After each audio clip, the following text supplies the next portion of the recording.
오늘도 너무너무 반가운 분들 환영하고 축복합니다. 특별히 우리 다시 한번 오늘 우리 새 가족 수료 잘 맞춰주신 우리 7분께 우리 다시 한번 우리 축복의 박수 한번 보내주시죠. 우리 공동체에서 정말 귀한 또 나눔과 은혜들 그런 좋은 시간들 여정을 잘 가져주셨으면 좋겠습니다.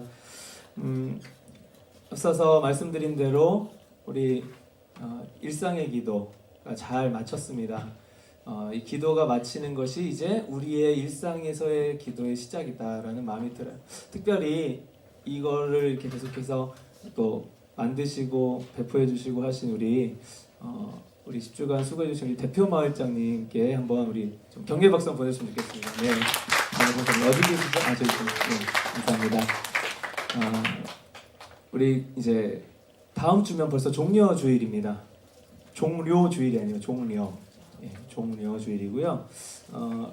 이제 사순절 기간을 이제 마지막으로 갖고 우리 고난 주간과 또 부활 주일 준비가 되고 있습니다. 우리 고난 주간 특별히 토요일에 4월 3일 토요일에 저녁에 이 자리에서 고난 주간 특별 부흥 집회가 있을 예정이에요. 근데 아쉽게도 그 집회는 일단 실시간 스트리밍으로 하는 것으로 좀 결정이 될 것 같습니다. 그래서 여러분들 유튜브 영상을 통해서 우리 새가족분들 새가족교 받을 때 유튜브 구독 강요 받으셨죠? 예, 꼭 구독하셔야 돼요. 이게 강요입니다, 강요. 예, 선택이 아니고 강요입니다. 네. 그래서 유튜브를 통해서 우리가 좀 은혜가 좀 반감될 수 있어요. 하지만 그 마음의 본질은 우리가 갈망함이 있다면 어떤 도구로든 괜찮다고 저는 믿습니다. 그래서 우리 현장에서 예배를 준비하는 촬영팀만 현장에서 예배를 진행을 할 것 같고요. 실시간으로 우리 진행이 될 것 같습니다. 구체적인 이제 기획들 다음 주에 다시 광고해드리도록 하겠습니다. 오늘 처음 나오신 분들 다시 한번 또 환영하고 축복합니다. 우리 오늘 두 분 또 계신데요. 지난주에 우리 또 3분 나오셨고 우리 다음 달 또 새가족 수료도 또 많이 기대가 됩니다. 우리 오늘 처음 나오신 분들 예배 후에 잠깐 저를 만나 주시고 기도해 주시면 감사하겠습니다. 네. 그리고 혹시라도 해서 이제 말씀을 드리는데요. 아까 우리 찬양인도 하셨던 우리 김선진 형제님하고 저하고 이제 커플룩 같아서 뭐 좀 관계가 석연치 않다 이렇게 생각하시는 분 혹시 계실지 모르겠는데 우연입니다. 예, 우연이고요. 예, 오해를 불식시키기 위해서 좀 말씀드렸습니다. 네. 우리 느헤미야서를 통한 우리 삶의 우리 성전으로서의 우리 삶의 예배의 회복을 걷는 그 9번째 오늘 시간입니다. 성전의 이 올바른 기능, 성전이 만들어진 목적, 건축이 된 목적이죠. 바로 그 안에서 하나님을 예배하기 위해서 만들어진 것이 성전이다. 계속해서 이야기를 하고 있습니다. 하나님을 예배한다는 것은 삶에서 하나님이 원하시고 기뻐하시는 그 뜻에 순종하는 액션, 행동으로 하나님께 영광을 돌리는 것, 저는 이것을 예배라고 정의하고 싶습니다. 오늘 그렇게 하나님께 영광이 되는 우리의 삶의 행동 중에요, 희생으로 섬기는 모습에 대해서 오늘 함께 나눠보고자 합니다. 느헤미야가 솔선수범하여 먼저 희생하고 또 그렇게 베푸는 모습들을 통해서 우리의 삶의 우리 삶이 성전으로서의 삶을 회복해 가는 그 모습, 우리가 좀 조명받는 시간이 되기를 또 소원합니다. 그리고 그 모습이 또 그 희생이 결코 헛되거나 그냥 손해만 보고 끝나는 것이 아니라 오히려 참된 축복이고 유익인 것, 이것 또한 깨달을 수 있는 시간이 될 수 있었으면 좋겠습니다. 우리가 예수님을 믿는 사람들이라면 예수님의 마음과 뜻으로 예수님이 사신 그 십자가의 삶을 따르는 것, 이것은 우리가 당연하다라고 우리는 배웠고 또 그렇게 믿는 사람들이죠. 그런 예수님의 모습, 어떤 모습이요? 바로 자신을 희생하고 자신을 들여서 자신을 이 제단의 제물로 드려서 직접 다른 동물을 대신한 것이 아니라 본인이 직접 제물이 되셔서 우리 모두를 구원해 주신 바로 그 희생의 사랑 베푸신 분이시죠. 자, 우리가 그런 삶을 따라 할 수 있다는 겁니다. 오늘 본문에서 그리스도인으로서 어떻게 그 주님의 삶을 따르는 사람과 또 그렇지 못한 사람의 모습이 대비되고 있는지를 우리가 함께 나눠보고 싶습니다. 아닥사스다 왕 20년에 이 유대 지금 이제 유대를 지배하고 있는 이 지배국의 이 왕, 그래서 이 유대 땅의 어떤 총독으로 우리가 일제 시대 때 어떻게 보면은 조선 총독부가 있었잖아요. 그런 이제 지배국을 다스릴 어떤 리더로서 파송된 느헤미야. 근데 그 느헤미야는 유대인이었어요. 그런데 그 지배국의 앞잡이어서가 아니라 거기서 정말 인정을 많이 받았습니다. 그리고 정말 민족을 사랑하는 사람이었고, 그래서 정말 건강하게 총독이 된 사람이었어요. 그 총독이 그 왕에게 담대하게 이야기해서 자기 민족의 나라의 그 성전들을 재건할 수 있도록 나를 파견해 주시옵소서 이렇게 부탁을 드려서 총독인 느헤미야가 이곳에 오게 된 거예요. 현지에 살고 있는 그 폐허가 된 곳에서 아직까지 가난하게 힘들게 살고 있는 자기 민족들을 도와서 함께 하나님을 예배하는 그 성전된 국가를 다시 한번 재건하고자 파송이 된 것이죠. 자, 그렇게 이 총독들이 계속 그 지역을 다스린 총독들이 파견이 되었었는데, 이제 이 느헤미야는 그 전에 파견된 총독들하고는 사뭇 좀 다른 모습들, 다른 행보들을 보였다라는 거예요. 그게 어떤 모습이냐? 우리 14절을 보니까요, 그는 총독으로서 마땅히 받아야 할 월급을 받지 않았다 합니다. 자, 왜일까요? 월급을 받지 않았다는 게 아니라 받은 것 가지고 선행을 베풀었다라고 해석해도 맞을 것 같습니다. 이 당시에 이 유대 땅에 있는 유다 백성들은 이 포로의 신분에서 벗어나 유대 땅으로 귀환한 지가 얼마 안 돼요. 그리고 그 전까지 어때요? 굉장히 폐허가 돼 있던 땅이었을 거 아니에요. 사람이 살지 않고 황폐해져 있었어요. 그 땅에서 그 자기 자신의 고향 땅으로 돌아왔는데 집도 없고 먹을 것도 없고 그런 데서 새로운 삶의 터전을 꾸리고 시작을 해야 하는 상황이었습니다. 더군다나 바로 그 상황에서 이들은 자신이 살 집을 마련하는 것보다 하나님을 예배하는 성전을 재건하는 것에 더 그 시간적인 또 체력적인 여러 가지 우선순위를 두고 있었던 상황이었습니다. 자, 이렇게 가난한 유다 백성들을 두고 느헤미야는 자신만 안정적으로 월급 받고 배부르지 않겠다 이렇게 태도를 보인 것입니다. 왕에게서 받던 월급을 자신이 받지 않는다는 것, 자, 이것이 무슨 의미가 있는 걸까요? 자, 그 월급은요 자신이 받지 않더라도요 이거는 이제 국가 공무원으로서 무조건 나오는 돈이었어요.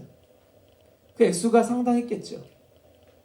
자, 그것을 느헤미야가 받지 않았다라는 것은 이걸 뭐 어디다 버렸다거나 뭐 국가에 환수시켰다 이런 게 아니라 그 돈으로 자신의 가난한 백성들과 그것을 나누었다라는 거예요. 자신의 것을.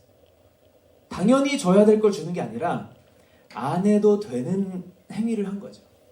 이걸 우리는 은혜라고 이야기합니다. 느헤미야가 백성들에게 은혜를 베푼 거예요. 그 이유가 바로 느헤미야 자신이 받은 은혜가 있기 때문이다 라는 거죠. 느헤미야가 하나님의 자녀인 자신이 하나님으로부터 은혜를 받았어요. 그러니까 자신의 백성이 자기와 같은 민족인 자기 백성들에게, 자기 혈육들에게 은혜를 베푸는 것. 이것은 그 베품을 받는 사람들 입장에서는 은혜일 수 있지만 이미 먼저 은혜를 받은 느헤미야 입장에서는 그것이 너무나 합당한 당연한 일이었다라는 거예요. 그렇게 여겼다라는 겁니다. 자기 민족에게 은혜를 베푸는 것. 예수님께서 죄로부터 우리를 구해주시지 않아도 하나님의 영광에 아무 문제가 없는데 우리를 은혜로 베풀어 주셨어요. 그렇지만 하나님 입장에서는 너무나 그렇게 하지 않으면 하나님이 괴로운 상황이었죠. 우리를 너무나 사랑하셨으니까. 마찬가지입니다. 근데 우리는 그것을 너무 당연하게 여겨서는 안 되는 거예요. 받은 자의 입장에서 은혜를 받은 거죠.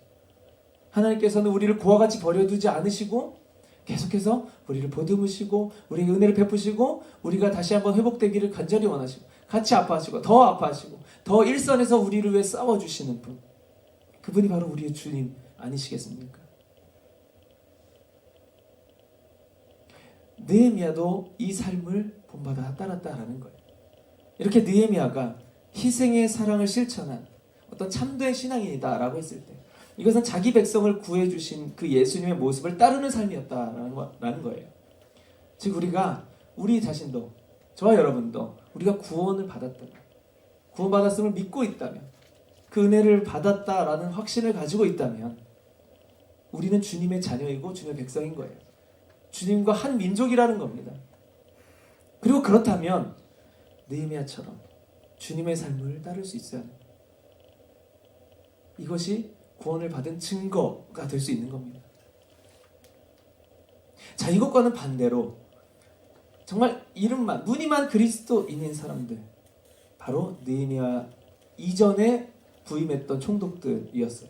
15절을 보면 느헤미야 이전의 그 총독들은 자신의 월급을 나누기는커녕 안 해줘도 되는 거, 그걸 해주라는 것까지도 아니었는데 나누기는커녕 오히려 그 없는 백성들의 것마저 갈취했었다는 모습을 오늘 본문이 기록을 하고 있는 거죠. 자, 이들이 이럴 수 있었던 이유가 뭘까요? 하나님을 두려워하지 않았기 때문이에요. 느헤미야는 자신이 그 이전의 총독들과는 반대된 행동을 보인 그 이유는 자신이 하나님을 경외했기 때문이다 라고 고백하고 있습니다. 자, 그렇다면 이들의 이러한 행위, 이 이전 총독들의 이 행위는 이 논리로 본다면 이들은 하나님을 경외하지 않았기 때문에 하나님의 백성인 유다 백성들을 업신여기고 갈취할 수 있었던 겁니다. 그들이 주인으로 섬기는 하나님을 두려워하지 않았기 때문에 그 하나님의 백성인 자들을 함부로 대할 수 있었다라는 거예요. 그 하나님이 그렇게 행동하는 자신들을 바라보고 계시고 계속 체크하고 계시다.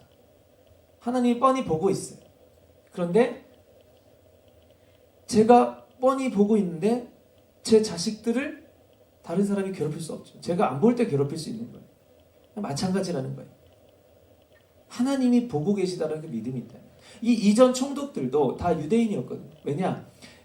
지금 이 지배국의 그 정책이 뭐냐면 그 현지 민족의 리더를 총독으로 세우는 거였거든요.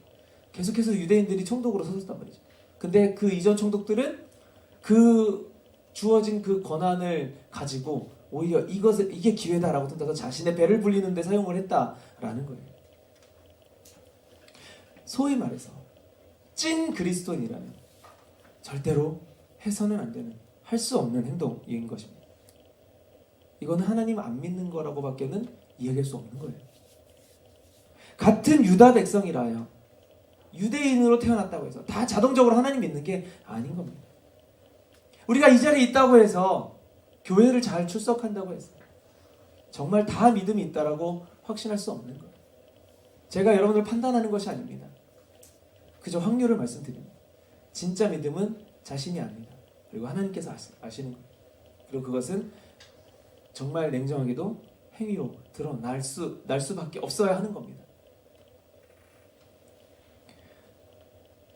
우리가 이름만 그리스도인이 아닌지, 그러면서 그리스도인이기 때문에 주님께 은혜는 꼭 받아야 하는 어떤 그런 받기만 하려고 하는 그런 태도로 우리가 신앙생활을 하고 있지는 않은지 우리 모습을 돌아볼 수 있기를 바랍니다. 우리가 정말 주님을 경외하는 그 삶을 살고, 주님을 두려워하는 삶을 살고 있는지, 주님을 두려워한다면 나와서는 안 되는, 나올 수 없는 행동들을 우리가 하고 있지는 않은지, 또 주님을 두려워하기 때문에, 주님을 경외하기 때문에 내가 경외하는 그 대상이 나의 주인이신 그 주님께서 나에게 원하는 그 행동들이 우리 안에 합당하게 나오고 있지 않은지, 그러고 하고 있는지 우리 삶을 점검해야 됩니다. 자기 희생적 그런 삶이 따르는 우리의 삶의 여정, 그런 삶을 사는 진짜 그리스도인에게 은혜라는 것이 주어지는 거예요. 자, 엄밀히 따지면 은혜가 먼저 주어졌습니다. 그런데 그 은혜를 누리는 모습이 아이러니하게도 희생의 삶을 사는 모습이 된다는 거예요. 이게 하나님 나라의 논리입니다. 주님 뜻대로 사는 것 자체가 은혜일 수 있기를 여러분, 예수님 여러분 축복합니다. 내 배가 부르고 내 기분이 좋아지고 내 상태가 좋고 내가 뭔가를 많이 누리고 내 원하는 뜻대로 다 되어서 은혜가 아니라, 그것이 달콤한 것이 아니더라, 쓴 약이더라도 나를 유익하게 하는, 주님의 뜻대로 살기 때문에 결국에는 하나님 나라의 은혜를 소유한 자로서 이 땅에서 살게 되었다는 그 증거로서 나를 유익하게 하는 쓴 약이라도 그것이 나에겐 은혜이구나 라는 믿음인 거예요. 자, 이렇게 주님의 마음을 가지고 그 삶을 따르는 사람, 나의 쓸 것만을 채우고 내 배를 불리는 데만 관심이 있지 않게 된다라는 거예요. 오히려 주님이, 내가 경외하는 그 주님이 무엇에 관심이 있는지 거기에 내 관심이 쏟아진다는 겁니다. 바로 16절 말씀에 오늘 하나님께서 관심이 있으셨던 것이 뭐죠?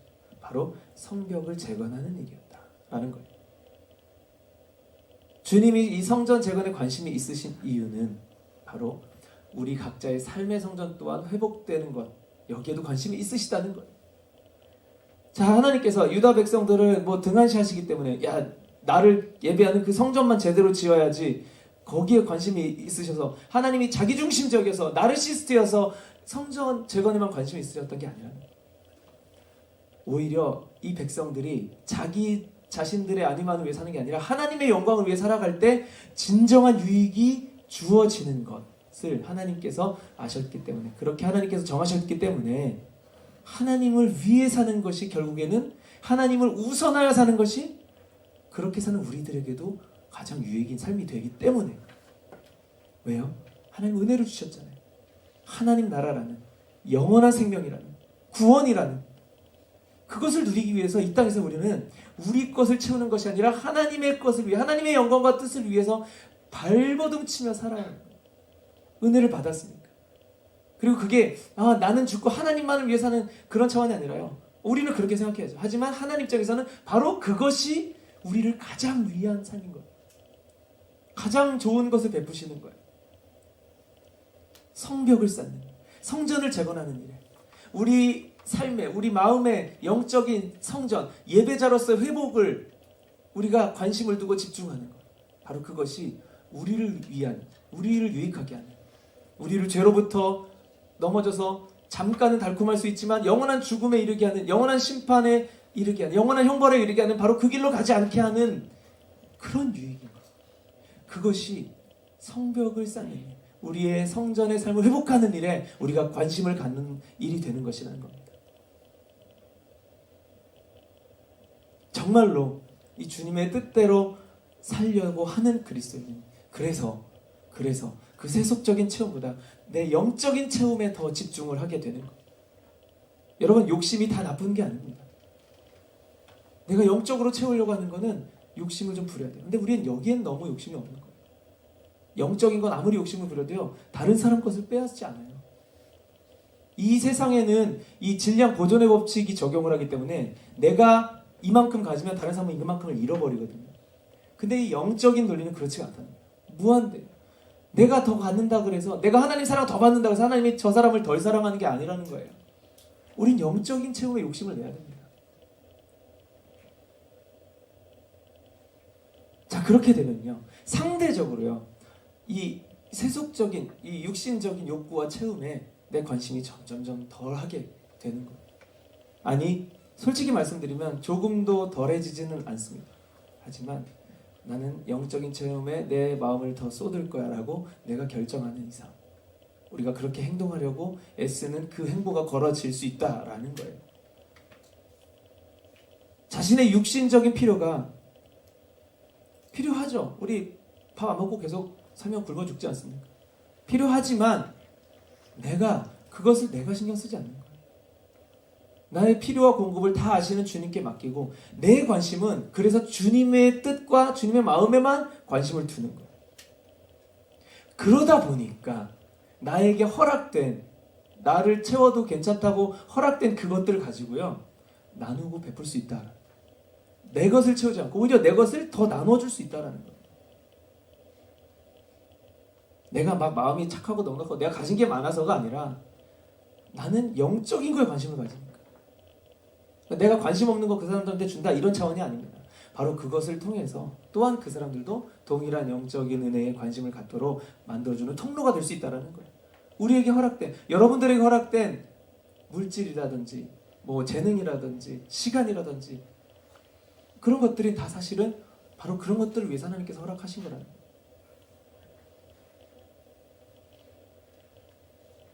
16절을 다시 한번 보면 느헤미야는 자신의 땅 한쪽도 사지 않았다고 합니다. 요새 공무원들 어때요? 오히려 투기하잖아요. 또 17절, 18절을 보니까 이 150명의 유다 백성 그리고 이 관리들과 자기 이 총독에게 나오는 그 이제 고급 음식들 있죠. 이런 거를 다 같이 나눴대요. 그러니까 왕의 진미를 이 일반 백성들과 나눴다는 거예요. 그리고 백성들이 총독에게 날마다 의무적으로 이렇게 바치는, 그러니까 뭐라 해야 될까, 이게 뇌물 같은 거죠. 어떻게 보면 관례, 그러니까 리베이트 이런 것들을 이제 느헤미야는 요구하지 않았대요. 사실은 이게 정상인 건데 다른 총독들이 그렇게 하지 않으니까 이 정상적인 걸 하는 느헤미야가 굉장히 뭔가 잘하는 것처럼 보입니다. 사실은 당연히 해야 될 것들입니다. 이들은 모두 성벽을 재건하는 데 동원된 백성들이었어요. 그런데 그들의 삶이 피폐해지면 결국엔 성벽 재건에도 지장이 갑니다.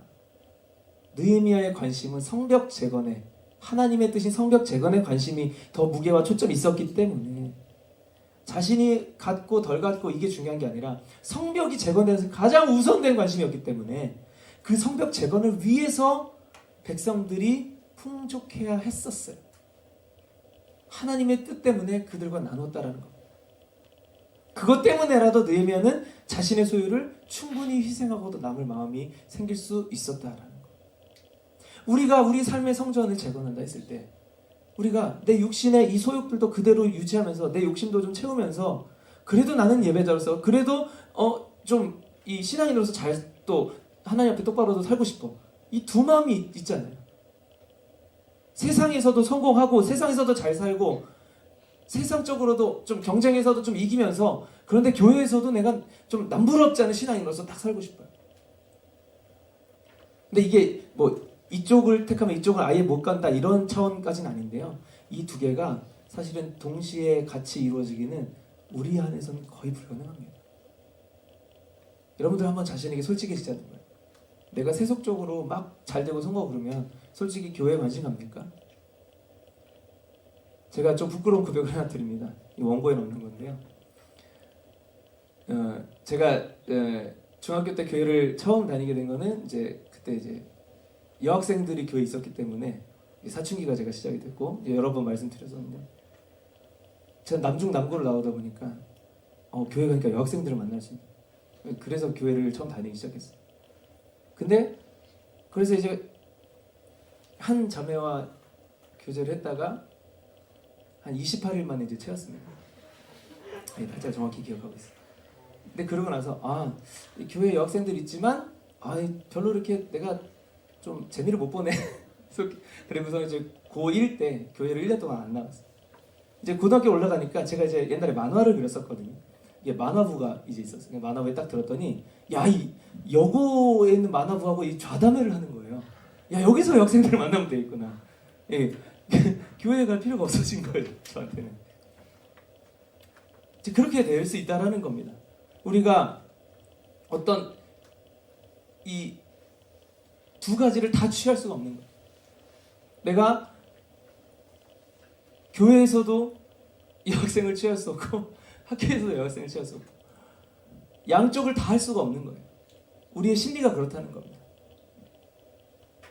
우리는 그래서 하나님의 뜻과 관심에 우리 초점을 세팅을 할 수 있어요. 그러고 나서 이제 이것들을 버리기 위해서 애를 쓰는 거예요. 우리 안에서 그래서 인간적인 욕심과 영적인 욕심이 두 개가 충돌할 때 우리가 영적인 욕심을 선택해서 성전의 삶을 회복하는 쪽에 우리의 관심과 마음, 우리의 바램, 갈망을 둘 수 있어야 한다는 겁니다. 성경에도 있잖아요. 부자 청년이 하나님 나라에 가는 것. 낙타가 바늘 구멍에 들어가는 것보다 어렵다 말씀하시죠. 불가능하다라고 말씀하지 않으셨어요. 근데 되게 어려워요. 거의 불가능해요. 왜? 인간의 속성상, 이 죄의 속성상 세속적인 욕심이 있으면 거기에 미련을 두게 되거든요. 주님 우리를 너무나 잘 아시는 거예요. 그래서 그것을 과감하게 버리려는 태도를 보일 때 이것이 동시에 하나님 나라를 내가 사랑합니다, 바랍니다, 원합니다 라는 뜻이 되는 거예요. 느헤미야는 자신의 것보다 나도 채우고 다른 사람도 잘 배불리게 하자, 이게 아니라 우리가 배부른 것에 중요한 것이 아니라 하나님의 성벽, 하나님 예배하는 성전 재건이 더 우선이었기 때문에 나든 너든 그것을 위해서만 우리가 살자.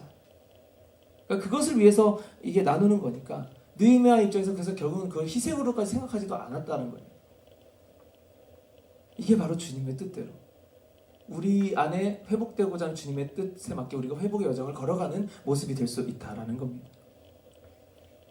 자, 이렇게 주님의 뜻에 진정으로 관심이 있는 그리스도인이라면, 주님의 마음이 있는 그 그리스도인이라면 이 관심 자체를 세속적인 것에 둘 수 없을 수 있다라는 거예요. 주님의 일을 위해서라면 내 삶까지도 다 버릴 수 있는, 이것은 버리는 게 아니라요, 사실 주님께 맡기는 거고요. 이게 믿음의 온전한 모습 아니겠습니까? 내 일용할 것을 내가 채워주겠다. 너는 내 일에만 관심을 가져다. 이렇게 말씀하시는 거예요. 느헤미야의 바로 그런 모습이 이제 19절에 기록이 되어 있습니다. 느헤미야는요, 주님께 자신의 이 선행, 그러니까 선행이라면 착한 일이 아니에요. 주님의 뜻대로 행동했던 이 행동에 대해서 주님이 이것을 좀 기억해 주시고, 그리고 주님 은혜를 계속해서 베풀어 주시옵소서 기도하는 거예요. 자, 이런 기도를 할 자격은 누가 있을까요? 입이 있기 때문에 이런 기도는 다 할 수 있어요. 근데 적어도 그 자격이 하나님께서 보시기에 자격이 있다라고 생각하는 사람, 어떤 사람일까요? 바로 느헤미야와 같이 자신의 것을 희생할 수 있는 사람이 하나님께 은혜도 구할 수 있는 자격이 있다라는 겁니다. 자기 것을 움켜쥐고 있으면서 하나님께 은혜도 구해요. 하나님 입장에서 우리가 한번 생각해보죠. 그런 사람에게 은혜를 주고 싶으실까요? 이미 자기 힘으로 자기 것을 움켜쥐고 있는데.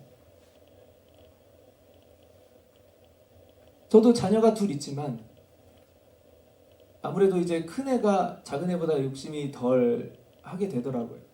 작은 애는 아직 애기여서 자기 거. 근데 이 큰 애는 양보하고 베풀고 합니다. 그러면은 부모 입장에서는 큰 애한테 뭘 더 사주고 싶을 거예요. 그런 경우들이 비일비재합니다. 그럼 재밌는 건 뭔지 아세요? 이 작은 애는 또 그걸 질투해요. 이미 자기가 더 많이 가졌는데도. 하나님이 우리 보실 때 그럴 수 있다는 거예요. 그런데 우리는 그거 우리가 우리 거 움켜쥐면서 또 은혜는 구하는데 이제 그 은혜의 초점도 다른 거죠. 이 세속적인 걸 은혜라고 얘기하는 거예요. 그거 안 주신다고 또 하나님 오해하고 하나님께 토라지, 하나님 원망, 하나님 악하신 분이라고 얘기해요. 이 작은 애가 그런 거죠. 자, 그러나 우리는 우리 자신의 필요는 우리가 주님께만 구하고요. 그래서 나에게 주어진 이것들은 우리는 다 흘려보내고 베푸는 모습. 이게 성전이 회복되어져 가는, 회복된 사람의 합당한 드러나는 모습들일 수 있습니다. 삶에서 먼저 주님의 영광을 실천하는 모습 이후에 우리는 은혜를 구할 자격이 주어지게 됩니다. 이것은 결국 하나님, 우리의 삶에 이 하나님의 영광을 나타내는 이 무너진 성전의 모습이 재건되는, 그 겉으로 이 외벽만 재건된다고 재건된 게 아니라 그 안에서 실행되어져야 마땅할 하나님께 영광 돌리는 그 예배의 모습, 이것이 회복되는 것, 이것이 진정한 삶의 성전의 모습의 회복이라는 겁니다. 주님이 가장 관심 있으신 일입니다. 우리가 관심을 두어야 할 일이기도 한 겁니다. 여러분, 하나님께서 우리에게 공급을 하시는 이유가 뭐예요? 우리가 여기서 이 땅에서 잘 먹고 잘 살다 하나님 나라 와라, 그것 때문에 그렇게 공급을 해주시는 겁니까? 아닙니다. 흘려보내기 위해서. 인풋의 목적은 아웃풋을 위해서. 이제 저희 어머니가 공부를 되게 좋아하십니다. 그래서 저 1살 때 저 안고서 이렇게 대학원을 다니셨고, 또 제가 형제가 넷인데요. 그 넷을 다 키우시면서 지금 이제 박사학위까지 몇 년 전에 받으셨어요. 지금도 계속해서 그 가르치시는 일을 또 합니다. 자, 그런데 저희 어머니가 예전에 그런 말씀을 하셨어요. 엄마는 공부하는 게 너무 재밌어요. 너무 좋아. 저로서는 정말 이해가 안 되네. 저는 공부를 해야 되는데 그 공부를 해서 뭔가를 하기 위해서 하는 얻어야 될 것, 그것 때문에만 딱 그만큼만 합니다. 최소한 해야 될 것. 그런데 어머니는 더 쌓아도 필요하지 않은 학문들을 엄청 많이 써요. 계속 배우는 것 자체가 즐거우시대요. 자, 근데 저는 거기서 맹점을 발견했습니다. 공부를 하는 목적은요, 이 공부한 걸 가지고 써먹어야 되는 거예요. 근데 하나님의 관점에서 배움을 써먹어야 되는 거는요, 이 하나님의 뜻을 위해서, 하나님의 선한 일을 위해서. 그래서 저는 이렇게 외칩니다. 공부해서 남주자. 그 공부해서 나를 위해서만, 내 미래를 위해서만, 내가 잘 먹고 잘 사는 걸 위해서만 내가 공부하는 게 아니라요, 여러분들 지금 하고 계시는 학업, 전공들, 또 준비하고 있는 진로와 미래들, 내 인생을 위해서만, 혹은 내 인생을 일단 위해서 살고 그리고 여유가 생기면 좀 베풀자라는 심리, 바로 이런 것들이요, 지금 여러분들 이 시기에 싹 회복이 되어서 정말 진정한 성전된 삶이 이 대학을 졸업할 때 싹 세팅이 되었으면 좋겠습니다. 이미 졸업하신 우리 직장인 청년분들, 그 직장에서 지금부터라도 그 통로 역할을 감당하실 수 있기를 축복합니다. 하나님께서 우리를 창조하셨는데, 그런 우리는 죄로 인해 이 창조의 원래 창조된 최초의 모습을 잃어버렸고, 그것을 예수님께서 희생해 주심으로, 대신 그 죽음을 감당하여 주심으로 말미암아 우리는 구원의 은혜를 얻었어요. 그 모습을 회복해 갈 수 있는 첫 단추를 열어주셨어요. 그리고 그런 그리스도인이 예수님의 삶과 뜻을 따르고 순종하는 그 모습이 하나님께 영광이 되고, 그것은 곧 창조 때 그 하나님을 예배하기 위해 만들어진 원래 모습을 회복해 나아가는, 성전의 삶을 회복해 나아가는 그런 우리 회복의 여정의 모습인 것입니다. 예수님의 삶과 뜻을 따른다는 것은 곧 예수님이 베푸신 희생의 은혜를 나도 다른 이들에게 베푸는 거예요. 그런 차원에서 우리는 먼저 믿은 자들, 우리 먼저 믿은 자들은요, 다 오늘 느헤미야와 같은 영적인 리더인 것입니다. 믿지 않는 자들에게는 우월감을 가지라는 게 아니에요. 그들을 섬기기 위해서 존재하는 게 우리 믿음인 거예요. 왜냐하면 믿지 않는 자들을 믿음의 길로 우리가 리드를 해주는 역할 때문에 우리가 지금 믿었지만 바로 천국에 안 가고 이 땅에서 지지고 볶고 사는 거 아니겠어요? 믿지 않는 자들을 이끌어주려면 어때요? 그들에게 은혜를 베풀고 우리가 솔선수범하고 해야 되는 거죠. 믿음의 행동들. 느헤미야처럼 하나님께서 우리에게 허락하신 여러 가지 것들이 있죠. 물질, 은사, 시간, 우리의 건강들, 이런 것들, 나를 위해서 사용하는 게 아니라 우리는 베풀어야 하는 거예요. 그 베푸는 게 나를 희생하고 다른 사람만 위해서 해라가 아니에요. 그게 나를 회복해가는 길이라는 거예요. 그리고 그것을 통해서 이 회복의 은혜가 흘러내려갑니다. 물질만 전달이 되고 내 재능으로만, 재능 기부만 되고 해서 끝나는 게 아니라 그 사람들의 영적인 유익을 이끌어주는 그 통로로서, 도구로서 나에게 주어진 것들을 사용하신다는 거예요. 여러분들 은사가 있으세요? 교회에서 또 혹은 여러분들 삶에서 그 은사를 가지고 사역하셔야 돼요. 사용해야 됩니다. 그걸 썩히는 것, 이 성경에서 죄라고 이야기하고 있습니다. 우리는 구원의 은혜를 받았는데 다른 사람들에게 그 은혜가 끼쳐지지 못하는 것, 이것을 성경에서는요, 죄라고 규정하고 있어요. 우리가 참된 그리스도인이라면 이제 그리스도인으로서의 참된 모습, 삶의 모습 나타나야 할 때입니다. 그리고 우리는 우리의 필요를 아시고 이미 구원의 은혜를 베푸신 주님을 의지할 수 있어야 합니다. 베품과 의지야 모두 믿음에서부터 나오게 됩니다. 자신의 소유를 나누는 것은 주님을 의지하기 때문에 가능한 것이고, 내 소유를 나누고 희생할 때 주님이 우리는 보이게 되는 거예요. 그걸 움켜쥐고 있으면 그것에 가려져서 그것만 보이게 돼요. 주님의 은혜가 온전히 보이지 않는 거예요.